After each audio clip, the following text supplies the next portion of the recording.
우리가 굉장히 지금 시장에서 많이 선반영되고 있다라고 얘기를 하고 있거든요. 선반영되고 있다. 제가 저번 주에 나와서도 여러분들한테 말씀드릴게요. 여러분, 달러가 105달러가 넘어간다고 해서 그거는 의미가 있겠습니까? 올라갈 겁니다, 계속. 제가 그렇게 분명히 말씀드렸어요. 여러분 계속 올라갈 거예요. 한 주는 1,300원이 넘어갈 거고요. 1,350원까지도 열어둬야 됩니다.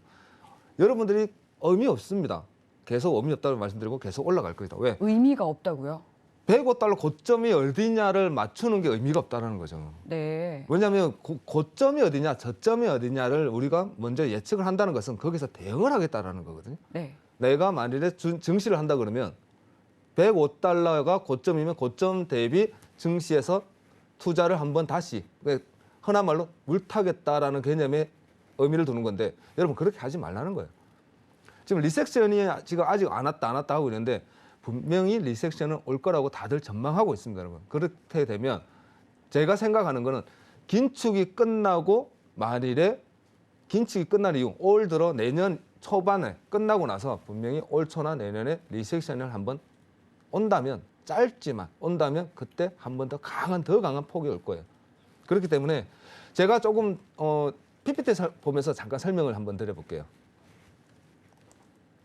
자, 선반영 미증시인데 자, 긴축의 시기와 경기의 침체라는 거예요, 여러분들. 긴축의 시기. 지금은 긴축입니다. 긴축일 때는 사람들이 모든 시장은 유동이 들어왔을 때 올라갈 수밖에 없어요. 긴축은 뭡니까? 물을 뺀다는 거예요, 여러분.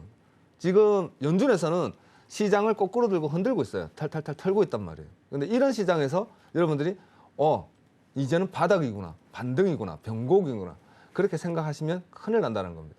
지금 현재 이번 달 FOMC에서 지금 기준금리가 0.75는 거의 확정입니다. 여러분들 보다시피 지금 현재 핀비즈닷컴에서 제가 가져온 건데 거의 90%가 넘어요. 지금 현재 시장이 갖고 있는 컨센은 금리 인상을 어떻게 할 거라고 생각합니까? 라고 다들 말을 할 때 자이언트 스텝, 빅 스텝, 베이비 스텝, 베이비 스텝 이렇게 네번을 얘기하고 있다는 거죠. 그러나 중요한 것은 소비자 물가지 있습니다. CPI. CPI가 지금 보시면 예측치가 8.7이에요.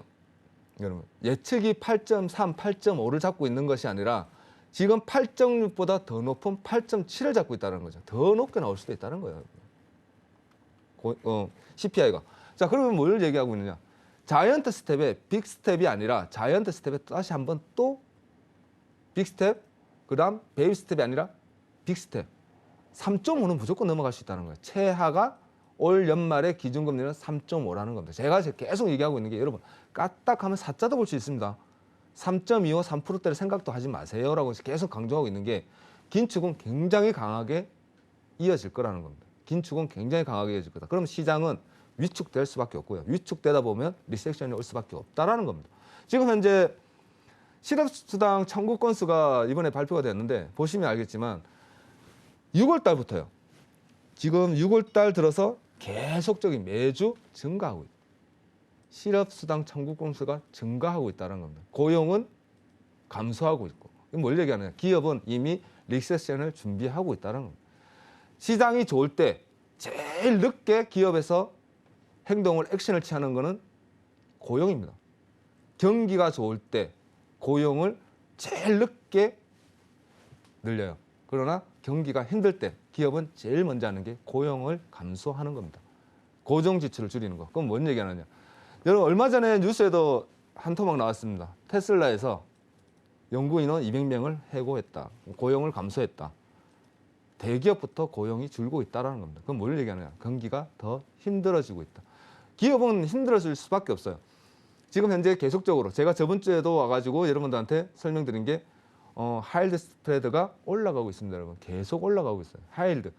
그러니까 연약한 부채를 가지고 있는 기업들은 도산이 빠르게 도산하고 있다.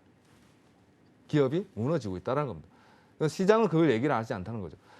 연준에서는 지금 현재 뭐라고 얘기하냐면 시장은 튼튼하다. 이번에 FOMC 회의록에서 제일 많이 나왔던 게 물가입니다, 여러분. 리세션은 단 한 번 더 얘기 안 했어요. 물가만 90번 정도의 언급을 하고 물가는 리세션은 한마디도 하지 않았다는 거. 왜? 말을 할 수가 없다라는 겁니다. 그러나 지표는 뭘로 흘러간다? 리세션으로 흘러가고 있다는 거죠. 이런 상황에서 우리가 계속적인 반등, 그리고 변곡을 얘기한다.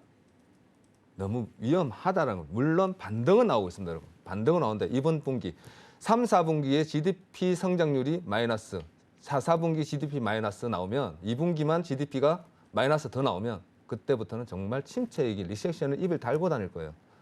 제가 저번 주에 6월 달에 저번에 나왔을 때 제가 말씀드렸던 게 여러분, 제가 여러분들한테 앞으로는 실업률과 고용에 대해서 굉장히 많이 말을 할 겁니다라고 말씀드린 게 기업이 고용이 줄기 시작하고 실업률이 증가하기 시작하면 하이힐드가 올라갈 것이고 하이힐드가 올라가면 경기가 위축될 겁니다, 여러분.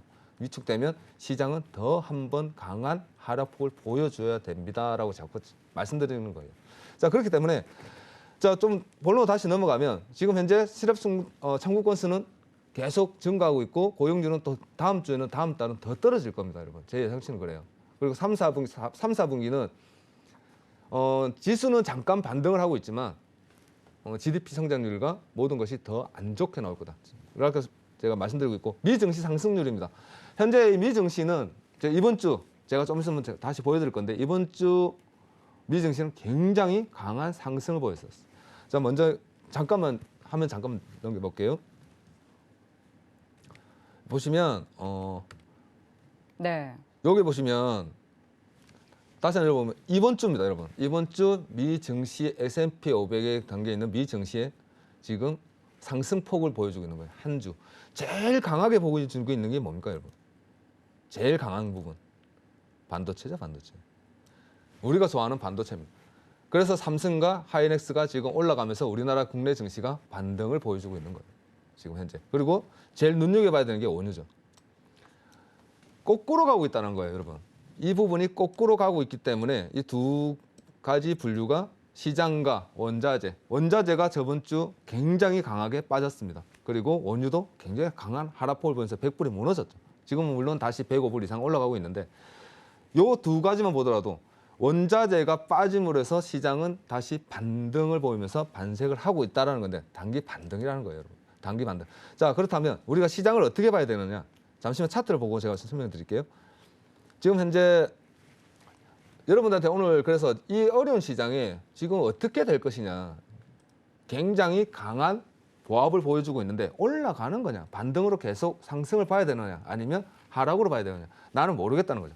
자, 그렇다면 여러분들이 하나만 보시면 됩니다. 제가 오늘 가르쳐 드리려고 말씀드리려고 하는 거는 기술적 분석에 대해서 시각적으로 딱 봤을 때 저는 물론 추세선 매매를 하고 추세를 보는 매매를 하기 때문에 좀 장기적인 관점을 좀 많이 보는 관점이고 단기적인 관점은 잘 안 보는 관점을 가지고 있어요. 그러나 여러분한테 오늘 트레이딩 하는 데 있어서 시각적으로 딱 여러분들 차트를 보고 지금은 하락의 시장을 보여주고 있구나 아니면 이제는 변곡으로 넘어가고 있구나 반등이구나 하는 것을 차트만 딱 보고도 직관할 수 있게 여러분들한테 설명을 드린다면 이동평균선을 가지고 제가 짧게 설명드릴게요.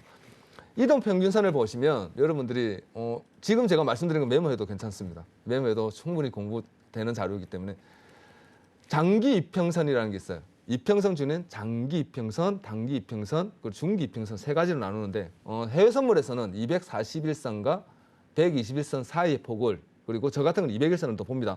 241선을 장기 그리고 121선을 중기 61선과 31선 사이를 단기로 보고 있습니다. 그렇기 때문에 이 녹색선 쫙 당겨 보시면 이 녹색선을 보시면 여러분들이 봤을 때 무엇이 보여줍니까? 녹색선 상단에 있을 때는 녹색선 상단에 있을 때는 계속적인 상승을 보여주다가 녹색선을 241선이죠. 15,000포인트가 무너지기 시작하면서 굉장히 강한 하락을 보여주고 있다는 거죠. 계속적인 하락. 시장은 지금 하락을 얘기한다. 그래서 많은 전문가들이 여러분 매도장입니다. 매도로 지금 하락폭을 보여주는 하락장입니다라고 계속 강조를 했던 이유가 지금 현재 241선만 봐도 직관적으로 딱 볼 수 있다는 거예요. 그리고 한 가지 더 팁을 드린다 그러면 일목구름대입니다. 일목균형표의 구름대라는 건데 이 구름대 아래 여러분들 구름대 아래에 있을 때는 매도에 대한 관점만 무조건 본다라는 거예요. 이게 제일 중요한 포인트입니다, 여러분. 자, 그러면 일봉에서만 그렇게 관점을 가져가고 보느냐? 아니죠. 중기에서 여러분들이 만일에 오늘 데일리 트레이딩에서 봤을 때 중기는 뭘 보느냐? 31선과 61선을 본다라는 거예요. 31선과. 많은 분들이 21선을 봅니다. 그러나 저는 조금 달라요. 31선을 보거든요. 21선은 단기적인, 초단기적인 스캘핑 매매에서 21선을 활용을 하고 그렇지 않고 차트 분석에 있어서는 31선과 61선에 대한 보합권을 봅니다. 여러분도 많이 도움이 될 거예요. 땡땡이 동그라미 있는 게 31선입니다, 여러분. 이 31선 위에 있을 때는 매수의 관점만. 중기 관점입니다. 60분 차트니까요. 캔들 하나가 1시간짜리예요. 그렇기 때문에 요 31선 위에 있을 때는 매수의 관점만 보시라는 겁니다, 여러분. 매수의 관점만. 31선 땡땡이 부근에 있을 때는 매수의 관점만. 그리고 아래로 가면 매도의 관점만 보시되 제일 중요한 건 31선과 61선에 대한 보합권을 보여줄 때는 여러분 위아래에서 계속 내려가면 매수, 올라가면 매도의 관점으로 보합을 본다. 이 보합권을 여러분들이 확인하시면 된다는 겁니다. 돌파하면 다시 매수로만, 매도만. 이렇게 보시고 데일리 트레이딩에서 제가 아까 조금 전에 설명드렸죠. 조금 전에 설명드렸습니다. 이평선은 어떠한 차트를 가지고 대입을 하되 똑같은 기준만 보시면 된다는 거예요. 보시면 이 지금 현재 데일리 트레이딩에서 제일 많이 보는 게 15분 차트입니다, 여러분. 15분 차트에서 지금 쭉 당겨 보시면 여러분들이 조금 눈에 탁 들어오는 부분이 녹색선을 한번 기준으로 보시면 녹색선 위에 있을 때는 상승이고 녹색선 아래에 있을 때는 보시면 계속적인 하락을 보여주고 있습니다. 그죠? 계속적인 하락과 녹색선 위에서의 계속적인 상승. 그리고 지지받았을 때에 녹색선에 도달했을 때 반등을 보여주고 있는. 그래서 제가 아까 조금 전에 950포인트, 11,950포인트 아래에서 매도의 관점을 보시라는 말을 드렸던 이유가 이러한 기준에서 여러분들한테 설명을 드린 겁니다. 자, 여러분들이 조금만 매매에서 딥하게 보신다 그러면 다른 거 없어요. 내가 어떠한 방향성을 가져갈 건지. 큰 차트, 일봉과 61선. 일봉과 60분 차트에서의 기준 중심선만 여러분들이 측정을 하고 그 기준 안에서 위냐 아래냐만 보실 줄 안다 그러면 단기적인 트레이딩은 얼마든지 가능하다는 겁니다. 단기적인 트레이딩은. 자, 보시면 제가 아까 설명드린 게 파란 선 241선 위에서는 매수만 바라고 말씀드렸습니다. 매수만 바라. 그렇기 때문에 차트를 지금 딱 한번 읽어보시면 241선 녹색선 위에서 계속적인 매도와 돌파 이후 상승을 보여주고 있다는 거죠. 그러면 손절 라인. 우리가 매매할 때 뭐가 제일 중요합니까, 여러분? 손절이죠. 정말 지키기 힘들고 그 부분에서 한번 대응도 할 수 있고 대응대를 놓치면 다시 한번 물타기도 하고 합니다. 그러나 제일 중요한 건 손절 라인. 어디서 손절을 할 거냐? 어디가 기준이냐? 나는 어느 구간을 넘어갔을 때 따라갈 거냐? 아니면 어느 구간을 이탈했을 때 따라갈 거냐? 이 기준점이라는 겁니다. 그 기준을 잡으실 때 제일 큰 그림 200틱 차트 지금 단기 트레이딩 스클핑에서도 똑같이 활용이 된다는 거죠. 241선을 넘어가는 구간에서 나는 매수의 관점을 가져야겠다. 요거 한 가지만 가지고도 충분히 데일리 트레이딩에서 성공할 수 있습니다, 여러분. 한 가지만 가지고도. 물론 많은 기법이 있어요.